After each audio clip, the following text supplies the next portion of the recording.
somewhere else, money that's not going to public school. And that's the question. To the extent that that level of ambiguity still lingers, we don't know. So if someone was to stipulate where is the money coming from, it's coming from somewhere. Whether it's coming from a public school source of funding or whether it's coming from the public budget, it's still coming from taxpayers' dollars to fund potentially 50,000 students who are currently in private schools but are not leveraging public dollars. And those parents who made that choice, which it is their choice to send their children to a private school. And currently, these parents are providing the resources. They have the capacity. They demonstrated the capacity to finance their children's public education. Now they can dip into state funding instead of paying it all by themselves. Absolutely. They can take those expenditures that they're currently incurring and transferring them to the public taxpayers.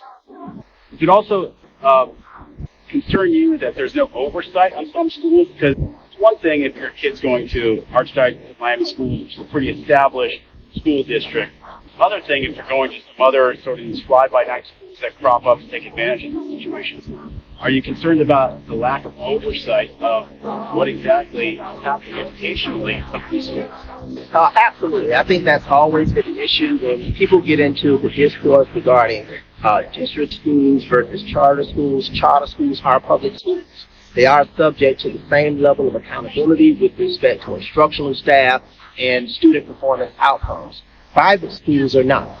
So when we start talking about making an investment or making a commitment of public taxpayers' dollars to funding education, we should have some guardrails to ensure what are those outcomes, what are those performance metrics that students should be meeting, and what is the accountability structure. So in our public school system, we have one accountability structure that is the system, obviously the FSA, related assessments. In the private school sector, there is no accountability structure. So that investment has no consistent metric to make a determination whether or not your dollars, my dollars, are making an impact on the learning and lives of those children, as we're held to a higher degree of accountability in the public school system. And I think that is an equity issue, that's a fairness issue, and again, that's a transparency issue.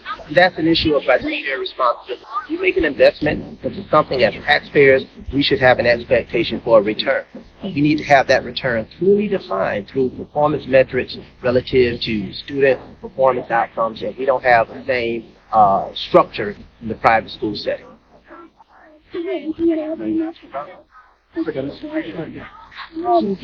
just interviewed the superintendent of the Archdiocese.